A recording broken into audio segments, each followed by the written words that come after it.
नमस्कार, future express में आप सभी का स्वागत है। मैं हूं वीरेंद्र कुमार और आप बाजार की मतलब एग्जैक्टली मिड ट्रैजेक्टरी में आके खड़े हुए हैं। मिड सेशन 12 बजे का वक्त, डेरिवेटिव्स में क्या हो रहा है, फ्यूचर्स में, ऑप्शंस में, इंडेक्स में, निफ्टी में, निफ्टी बैंक में आपकी अप्रोच क्या हो, सब चीज़ पे करेंगे बात। लेकिन आज का फ्यूचर एक्सप्रेस थोड़ा सा डिफरेंट होगा, याद रखिएगा। थोड़ा सा सेलेक्टिव, थोड़ा सा अगर आप देखें लाइट, और थोड़ा सा अगर आप देखें डेटा पे बिलीफ कम होना, ये कुछ ऐसी चीज़ें हैं जो शायद आज बाजार में हावी रहेगी। देखिए, ग्लोबल इवेंट है, बड़ा इवेंट है, और सिर्फ भारतीय बाजारों पे नहीं, I mean US markets, rest of the I mean world, सब पे इम्पैक्ट डालेगा। और ऐसे में बाजार अपने डेटा को रिस्पेक्ट ना दे, लेवल्स को ब्रीच करे बार बार, और जिसे कहते हैं ना विपसॉज, आई मीन आप किसी ट्रैजेक्टरी पे बिलीव करेंगे, वो ट्रैजेक्टरी होल्ड नहीं होगी।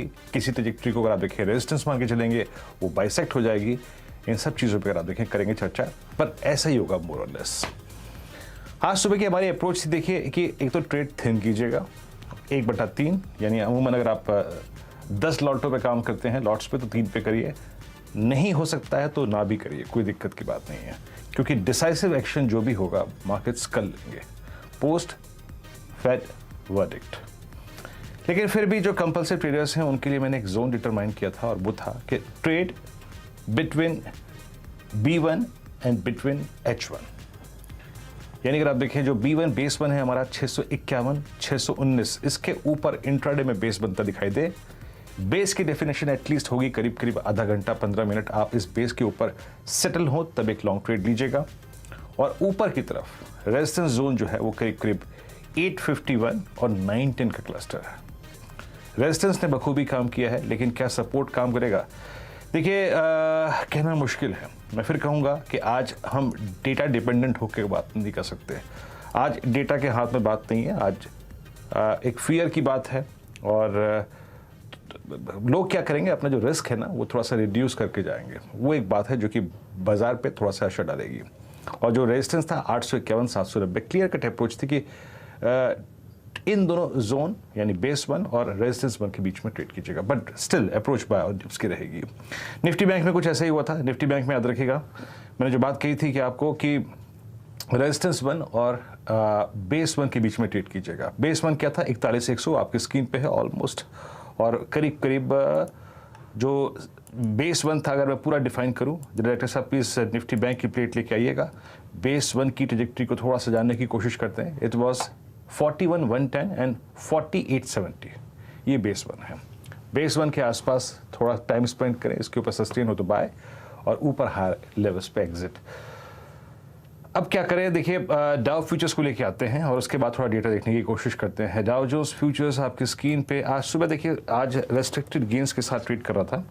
डाउ जोन्स फ्यूचर्स इस वक्त ट्रेड कर रहे हैं अप्रोक्सीमेटली, डायरेक्टर साहब रखिएगा स्क्रीन पे, मेरे पास अभी टिक्स जो आ रहे हैं उसके मुताबिक, अभी वाई पे मेरे पे टिक्स नहीं, माफ़ कीजिएगा, तो थोड़ा सा यस अब आ गया है ये लेवल, और करीब करीब इसके मुताबिक सुबह 17 अंक ऊपर थे, अब लगभग फ्लैट है, मात्र 1 अंक ऊपर 30,802 के स्तर पे। सो हर चीज़ काफ़ी हद तक फ्लैट लग रही है। डेटा क्या कहता है, निफ्टी बैंक और निफ्टी के कॉल्स और ऑप्शंस के, पुट ऑप्शंस के स्टैट्स लेके आइए।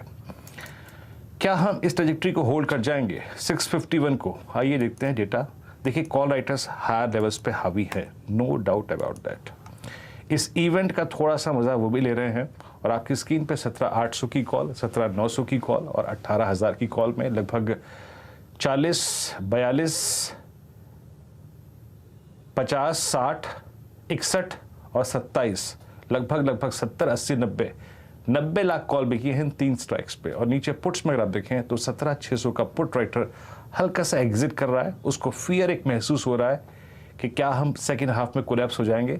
यस, वो स्क्रीन पे फियर विजिबल है, बट अभी तक वो लेवल्स वॉलेट नहीं हुए हैं। 17,700 का पुट राइटर खड़ा हुआ है, कोई दिक्कत की बात महसूस नहीं हो रही है, लेकिन हाँ 17,500 पे सबसे बड़ा OI 53.3 लाख का खड़ा हुआ है। निफ्टी बैंक को देखते हैं, देखिए इसमें क्लियरली विजिबल है कि कॉल राइटर्स का अभी एक एज है उनके पास। अगर आप देखें वो थोड़ा सा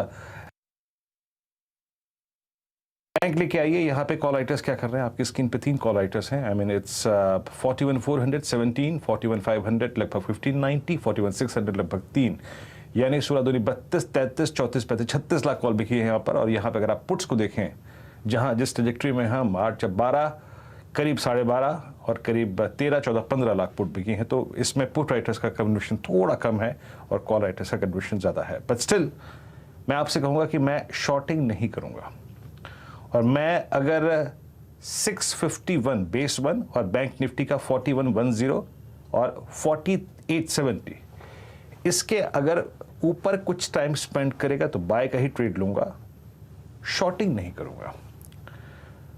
कोई भी कुछ भी हो जाए, याद रखिएगा, क्योंकि अभी तक इंडियन मार्केट्स की जो चाल रही है वो थोड़ी डिफरेंट रही है, थोड़ी स्ट्रांग रही है। थोड़ा अगर आप देखें अपने आप को ग्लोबल मार्केट से थोड़ा सा डिटैच करके चलिए। राजेश पलवे जी से एक थॉट लेते हैं इस पर। राजेश जी, पहले बताइएगा कि क्या आपने क्लाइंट्स को, आप लोगों ने कन्विंसिंगली अभी तक एक शॉर्ट के बारे में सोचने का मौका दिया है, या फिर उनकी शॉर्ट्स करवाई है, या फिर पुट्स दिलवाई है इस ग्लोबल इवेंट के मद्देनज़र? आज ये बाजार बहुत ज़्यादा डेटा डिपेंडेंट नहीं है, आज ये आपके मेरे रिस्क लेने की क्षमता पर डिपेंड करता है। आपकी राय? Good afternoon Virendra ji. तो देखिए, मार्केट में शॉर्ट का ट्रेड तो अभी नहीं इनिशिएट किया है, लेकिन जरूर थोड़ा सा कॉशियस व्यू है मार्केट पे, क्योंकि वोलेटिलिटी जरूर रहेगी। हो सकता है कि हमें नी जर्क रिएक्शन भी देखने को मिले इवेंट के आउटकम के बाद, क्योंकि काफी अटकलें लगाई जा रही है इस इवेंट के आउटकम पे। सो थोड़ा सा मार्केट में एक उसी के चलते देखें तो हायर साइड पे मार्केट सस्टेन नहीं हो पा रहा है और एक प्रॉफिट बुकिंग जरूर देखने को मिल रही है। बट अभी भी ओवरऑल मार्केट का स्ट्रक्चर बुलिश ही है। हमें लगता है अगर इवेंट के आउटकम के बाद अगर हम निफ्टी के लेवल की बात करें तो 17,500, 550, जो कि हमने प्रीवियस फॉल में भी वो लेवल को टेस्ट करके वहां से बाउंस दिया, तो वो लेवल हमें लगता है कि वो एक काफी अच्छे सपोर्ट जैसा काम करते हुए दिख सकते हैं। और बैंक निफ्टी की बात करें तो बैंक निफ्टी में हम एक्सपेक्ट करें कि अगर 40,600, 40,500 के आसपास अगर बैंक निफ्टी आती तो वो भी एक अच्छा सपोर्ट जैसा काम करते हुए दिखना चाहिए मार्केट में। और अगर वो लेवल वॉयलेट नहीं होते तो वहां से वापस एक अपॉर्चुनिटी बनेगी मार्केट में बाय करने की। तो थोड़ा कॉशियस है जरूर। इंट्राडे पॉइंट ऑफ व्यू से हम लॉन्ग शॉर्ट दोनों ही डायरेक्शन में इंडेक्स स्पेसिफिक ट्रेड जरूर कर रहे हैं, लेकिन स्टॉक पे तो अभी भी हमारा व्यू बुलिश है और स्टॉक में हम जरूर अभी भी बाइंग अपॉर्चुनिटी ही ढूंढ रहे हैं। जिन सेक्टर्स में एक अच्छा ट्रैक्शन है वहां पे हम बाइंग की ही ट्रेड को यहाँ पे इनिशिएट कर रहे हैं। बिल्कुल आपने राइटली पॉइंट आउट किया है कि आज जो मार्केट का बिहेवियर रहेगा वो डेटा सेंट्रिक नहीं रह के थोड़ा सा फियर या अपना रिस्क मैनेजमेंट को ज्यादा प्ले आउट करते हुए दिखेंगे पार्टिसिपेंट, और उसके अकॉर्डिंगली जरूर मार्केट में प्रेशर बनते हुए दिख सकता है या कहीं एक लेवल पे बाइंग भी आते हुए दिख सकती है जहां पे एक वैल्यू इमर्ज होते हुए दिखेगी स्टॉक्स में। तो डेटा को थोड़ा सा आज हमें लगता है कि मार्केट में इतना ज्यादा वैल्यू नहीं देना चाहिए, क्योंकि डेटा आज ब्रीच भी होते हुए दिख सकते हैं और वापस से रिवर्सल भी काफी शार्प भी आते हुए दिख सकते हैं। तो दोनों ही साइड के प्ले होंगे। अभी हमारी निफ्टी पे जो रणनीति है, हम एक्सपेक्ट कर रहे हैं कि अगर 17,620-30 के आसपास स्पॉट आता है तो इंट्राडे पॉइंट ऑफ व्यू से वहां जरूर हम एक बार बाय करने के लिए वहां पे ट्रेड लेंगे। स्टॉप लॉस उस समय छोटा ही रखेंगे, 17,570 के आसपास ये स्टॉप लॉस से। अगर हमें 17,630 के आसपास मिलेगा तो हम वहां पे बाय करने की सलाह देंगे। निफ्टी बैंक राजेश जी करें, अगर 40,850 के आसपास अगर बैंक निफ्टी आता है तो वहां पे हम बाय करेंगे। स्टॉप लॉस उस समय हम रखेंगे 40,600 का। तो ये लेवल का हम वेट कर रहे हैं, अगर इसके आसपास आएगा तो जरूर वहां पे हम बाय इनिशिएट करेंगे। और अपसाइड के रेजिस्टेंस तो बिल्कुल निफ्टी में भी डिफाइन है, 17,750, 17,800, तो उसके आसपास आएगा तो प्रॉफिट भी बुक करेंगे अगर डिप में मिलता है बाय तो। और बैंक निफ्टी में हम 41,400 के आसपास आती है निफ्टी बैंक निफ्टी, तो वहां पे प्रॉफिट बुक करेंगे। ओके, यह हो गया आपका निफ्टी और निफ्टी बैंक पे अप्रोच। राजेश जी, अब आते हैं आपके स्टॉक स्पेसिफिक कन्विक्शन आइडियाज पे। आपके 3 स्टॉक फ्यूचर्स जिनको आप चीज कर रहे हैं इस वक्त। तो वीरेंद्र जी, पहला स्टॉक क्यूमिंस इंडिया है। काफी स्ट्रॉन्ग यहाँ पे मोमेंटम है और स्टॉक में जिस तरीके से डेली वीकली सेटअप बने हुए और जिस तरीके से एक सस्टेन बाइंग यहाँ पे स्टॉक में थ्रू आउट द सीरीज भी देखने को मिली, हमें लगता है क्यूमिंस इंडिया यहाँ पे बाई किया जा सकता है। अपसाइड के टारगेट हम फ्यूचर में एक्सपेक्ट कर रहे हैं जो आना चाहिए करीब 1290 से लेकर 1320 तक के। स्टॉप लॉस होगा करीब यहाँ पे 1225 के आसपास।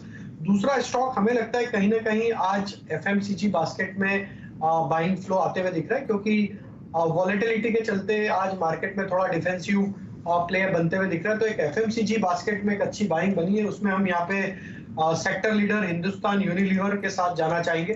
काफी अच्छा यहाँ पे प्राइस पैटर्न बना है। स्टॉक में आज जिस तरीके के मूव बने, अब ये 50 डे मूविंग एवरेज के ऊपर सस्टेन कर रहा है और वीकली चार्ट पे भी देखें तो एक फॉलिंग ट्रेंड लाइन का यहाँ पे ब्रेकआउट भी बनते हुए दिख रहा है। तो एचयूएल फ्यूचर, हिंद यूनिलीवर के फ्यूचर को हम बाय करने की सलाह देंगे। टारगेट एक्सपेक्ट कर रहे हैं हम करीब 2670 से लेके 2690 तक के। स्टॉप लॉस होगा करीब 2600 का। तो ये दो ट्रेड लॉन्ग साइड के। शॉर्ट साइड में एक ट्रेड जो हमें यहाँ पे लगता है वो डिवीज लैब को देखा जा सकता है शॉर्ट साइड के ट्रेड के लिए। स्टॉक में देखें तो जो पुलबैक बने थे ऑलमोस्ट, अगर एक फॉलिंग चैनल वीकली चार्ट पे ड्रॉ करें तो अपर ट्रेंड लाइन से वहां से रेजिस्टेंस लेके स्टॉक में वापस प्रेशर माउंट होते हुए दिख रहा है। तो हमें लगता है डिवीज लैब फ्यूचर को शॉर्ट किया जा सकता है। तो दो लॉन्ग एक शॉर्ट है, तो डिवीज लैब फ्यूचर के हम शॉर्ट साइड के जो टारगेट एक्सपेक्ट कर रहे हैं वो आना चाहिए 3540 3520 तक के। स्टॉप लॉस होगा करीब 3640 के आसपास। ओके, एक शॉर्ट है और दो लॉन्ग है। Cummins India HUL. Cummins India सुबह से काफ़ी स्ट्रांग है। याद है आपको सुबह आशीष शत्रुमोता जी के साथ जब हम डिस्कस कर रहे थे, it was a by trade. अच्छा था भी, 2 दिन सॉफ्ट रहा, लेकिन उसके बाद ये स्टॉक काफ़ी चला। शुक्रवार को काफ़ी शॉर्टनेस थी इस स्टॉक में, 1251 और कहीं ना कहीं ये स्टॉक अपनी ऑल टाइम हाई ट्रैजेक्टरी बनाने की कोशिश करता हुआ। एचयूएल ये वो स्पेस जो कि आज सुबह से ही काफ़ी कमांडिंग पोजीशन में था और स्ट्रॉन्ग था। एचयूएल देख लीजिए, कोलगेट देख लीजिए, डाबर देख लीजिए, मरीको देख लीजिए, यूबीएल देख लीजिए, यूएसएल देख लीजिए, सुबह सब चले थे, सब के सब चले थे। और डॉक्टर रेड्डीज एक शॉर्ट ट्रेड लिया है आपने, आपकी स्क्रीन पे जरा डॉक्टर रेड्डीज लेके आइएगा। करीब दिवीज लैब, माफ़ कीजिएगा 4200, ये दिवीज लैब लेके आइएगा, माफ़ी चाहूँगा, यहाँ जुबान फिसल गई। दिवीज लैब पे अगर आप देखें तो आपका एक सेल ट्रेड था और आपकी स्क्रीन पर करीब 3584।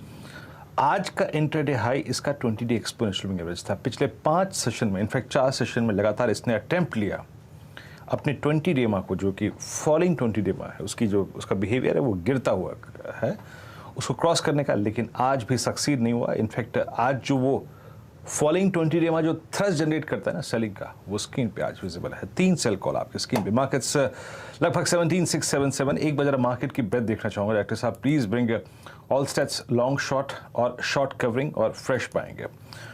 वो ऐसा कौन सा स्पेस है जो कि आज बाइंग विटनेस कर रहा है और कहाँ पे लॉन्ग है, कहाँ पे शॉर्ट है, कहाँ पे और जो शॉर्ट है वो कवर हो रहा है। ये स्टेट्स आपकी स्क्रीन पे आएंगे, एक बार देखने की कोशिश करते हैं। सुबह ये ब्रेथ ठीक ठाक थी, बट लेट्स सी क्या है। बहुत, अगर आप देखें ये ब्रेथ खराब हो गई है। ये 21 लॉन्ग और 102 शॉर्ट ये इंडिकेट कर रही है कि इस ग्लोबल इवेंट से पहले बाइंग जो है चुनिंदा है और सिर्फ डिफेंसिव में है। Look at Cummins, Granules, HUL, Britannia, आप इसको एक खुल कर तमगा दे सकते हैं, it's being defensive. Short covering कहाँ पे है? डॉक्टर लाल पैथलैब में, मेट्रोपोलिस में, बाटा में, MCX Bata. Again you can place this stock in FMCG, L&T technology services. तो डिफेंसिव ही अगर आप देखें आज चलते हुए जो भी चुनिंदा है। बाकी एग्रेसिव स्टॉक्स में याद रखिएगा, जो प्लेज की खबर थी उसने अंबुजा सीमेंट्स को और ACC को आज बैकफुट पे रखा और इनफैक्ट इस समूह के सारे stocks, Ambuja cements, Adani enterprises, Adani ports, JK cement, Shri cement, पूरा का पूरा cement space along with I think पूरे सीमेंट पे स्पेस के साथ आज शॉर्ट बिल्डअप दिख रहा है। और लॉन्ग अनवाइंडिंग कहाँ पे हुई? Again ACC, India cements. तो सीमेंट आज बहुत ज़माने बाद ग्रिप में आया है प्रॉफिट बुकिंग की और शॉर्टिंग के। बाकी इंडसइंड बैंक, L&T फाइनेंस और रामको सीमेंट्स, ये कुछ कंपनीज जो कि इस वक्त लॉन्ग अनवाइंडिंग विटनेस करते हुए 101 शॉर्ट्स। यकीनन थोड़ा सा अगर आप देखें रिस्क लेने की कैपेसिटीज बाजार में आज कम नजर आ रही है। ब्रेक के बाद फ्यूचर एक्सप्रेस में आप सभी का स्वागत है और निफ्टी, बैंक निफ्टी एग्जैक्टली अगर आप देखें उसी लेवल पर जहां पे हम इसे छोड़ के गए थे। आज थोड़ा बैंकिंग स्टॉक फ्यूचर्स बैकफुट में, Kotak Mahindra bank at day लो और HDFC बैंक की अगर आप देखें पुट ऑप्शंस मेरे स्क्रीन पे, SBI की पुट ऑप्शंस मेरे स्क्रीन पे, इंडसइंड बैंक की पुट ऑप्शंस मेरे स्क्रीन पे इस वक्त डे लो की ट्रैजेक्टरी में आके ट्रेड करते हुए, डे हाई की, माफ कीजिएगा, पुट ऑप्शंस डे हाई पर यानी स्टॉक डे लो पर। अब बात करते हैं आज के सस्ता ऑप्शन की। डिफिकल्ट डे है शॉर्ट साइड पे, लॉन्ग साइड पे। देखते हैं राजेश पालवी जी आज किस तरफ जाएंगे। राजेश जी क्या पिक किया आपने और आज का आपका सस्ता ऑप्शन? तो वीरेंद्र जी देखिए, डिफेंसिव सेक्टर में ही जाना चाहेंगे और FMCG पे ही हमारा फोकस है। उसमें जुबिलेंट फूड पे हमारा फोकस है। आज लॉन्ग बिल्टअप देखने को मिला और स्टॉक में आज जरूर ओपनिंग के बाद जो बाइंग एक्शन बनी थी, स्टॉक ने अपने सीरीज के हाई की तरफ भी अटेम्प्ट करते हुए दिखा था। थोड़ा यहाँ पे प्रॉफिट टेकिंग जरूर रही है। मार्केट में जो प्रेशर पिछले कुछ 15-20 मिनट आधे घंटे में देखने को मिला उसके चलते। लेकिन हमें लगता है जुबिलेंट फूड में यहाँ पे 640 के कॉल ऑप्शन को बाय करना चाहिए। और ओवरऑल यहाँ पे देखें तो स्ट्रक्चर एक पॉजिटिव है और सस्टेन्ड बाइंग यहाँ पे पिछले कुछ दिनों से यहाँ पे देखने को मिली। और जिस तरीके से जुबिलेंट फूड का यहाँ पे प्राइस एक्शन है, हमें लगता है ये स्टॉक में 650 660 की तरफ अपवर्ड मोमेंटम कंटिन्यू होते हुए दिखना चाहिए इस सीरीज में। तो हम यहाँ पे 640 का कॉल ऑप्शन बाय करने की सलाह देंगे। अपसाइड के टारगेट इस ऑप्शन के हम प्रोजेक्ट करें करीब आना चाहिए 22 रुपए से 26 रुपए तक के। स्टॉप लॉस होगा करीब यहाँ पे 8 रुपए के आसपास। तो जुबिलेंट फूड का 640 की स्ट्राइक का कॉल ऑप्शन बाय करने की सलाह है। चलिए, Jubilant food 640 call options again defences पे एफएमसीजी बास्केट यहाँ पे आपने आज अपना लॉन्ग ट्रेड पिक किया है। एक सेकंड, मैं इनफैक्ट इस चार्ट को देख लेता हूँ। यहाँ पर करीब करीब 627 पे इस दौर की हाईएस्ट ट्रैजेक्टरी पर और पिछले 3 दिन की ट्रैजेक्टरी को, 3 दिन के प्राइस जोन को, क्लस्टर को होल्ड करके रख रहा है आपका 10 डे एक्सपोनेंशियल में। स्ट्रेंथ है इसमें, कोई रहा नहीं है यहाँ पर। मार्केट्स थोड़ा संभलते हुए अगेन अगर आप देखें, निफ्टी जो है वो 17,700 की ट्रैजेक्टरी के ऊपर है। डे लो लगा आपसे कुछ देर पहले करीब करीब आप समझ लीजिएगा कि 660 670 के जोन का। ओके, और निफ्टी बैंक आपके स्क्रीन पे करीब फिर 41,000 की ट्रैजेक्टरी में। और दोनों बेस 1 और R1 अगर आप एक कंपल्सिव ट्रेडर हैं तो नज़र रखिएगा उस पर। बहुत बहुत शुक्रिया राजेश पालवी जी, आप इस कार्यक्रम में शामिल हुए और सभी स्टॉक्स और इंडस्ट्रीज पर आया रखा। मैं अगर राजेश जी आपसे एक स्टॉक थोड़ा आउट ऑफ कोर्स जाके पूछूं जो आपकी कॉल्स में शामिल नहीं था, उस पर जरा एक राय रखिएगा। ब्रिटानिया, मैं माफ़ी चाहूँगा मैं कि ब्रिटानिया आज अपने आपने देखा होगा, मतलब एक सेकंड बताता हूँ मैं, जरा प्लीज़ कैंडलस्टिक चार्ट रखिएगा। 5 अगस्त से लेके अब तक की जितनी प्राइस रेंज थी, आई मीन 5 अगस्त यानी typically it's almost 1.5 series, 1.5 series के पूरे प्राइस जोन को आपने एक सेशन में बाइसेक्ट कर दिया। लो भी कवर कर लिया, हाई भी कवर कर लिया। इसको इंपॉर्टेंस देंगे क्या आप? तो बिल्कुल वीरेंद्र जी, देखिए एफएमसीजी में फ्लो है आज और हमें लगता है कि थोड़ा मार्केट डिफेंसिव की तरफ जा रहा है। और एफएमसीजी में ब्रिटानिया में आज जो प्राइस एक्शन बना है ये काफ़ी इम्पोर्टेंट है। आज की क्लोजिंग अगर आज ये 3790 3800 के ऊपर अगर कर लेता है तो हमें लगता है कि एक अच्छे अपमूव यहाँ पे और भी एक्सटेंड होते हुए दिख सकते हैं। तो अभी जिनके पास पोजीशन है उनके लिए ये सलाह रहेगी कि अभी यहाँ पे स्टॉप लॉस को हायर साइड पे ट्रेल कर ले, 3720 के आसपास स्टॉप लॉस रखें। और अगर ड्यूरिंग द डे ये 3800 को क्रॉस करता है तो फिर पोजीशन को कैरी भी करें और फिर तो हमें लगता है कि ये 3860 और 3900 की तरफ भी बढ़ते हुए दिख सकता है। तो काफी अच्छा बाइंग फ्लो बना है आज एफएमसीजी बास्केट में, इसीलिए हमने HUL और जुबिलेंट फूड दोनों पे फोकस भी रखा। और ब्रिटानिया आपने राइटली पॉइंट आउट किया, ये स्टॉक भी हमें लगता है कि एक अच्छा मोमेंटम कंटिन्यू करेगा। शुक्रिया राजेश जी, आप इस कार्यक्रम में शामिल हुए। सभी स्टॉक्स और इंडस्ट्रीज पर अपनी राय रखी आपने, बहुत बहुत शुक्रिया। फिलहाल फ्यूचर एक्सप्रेस में इतना ही। आपसे अगली मुलाकात होगी आज की क्रिटिकल क्लोजिंग के दौरान। कमाई का अड्डा में हर्षता के साथ। तब तक के लिए नमस्कार।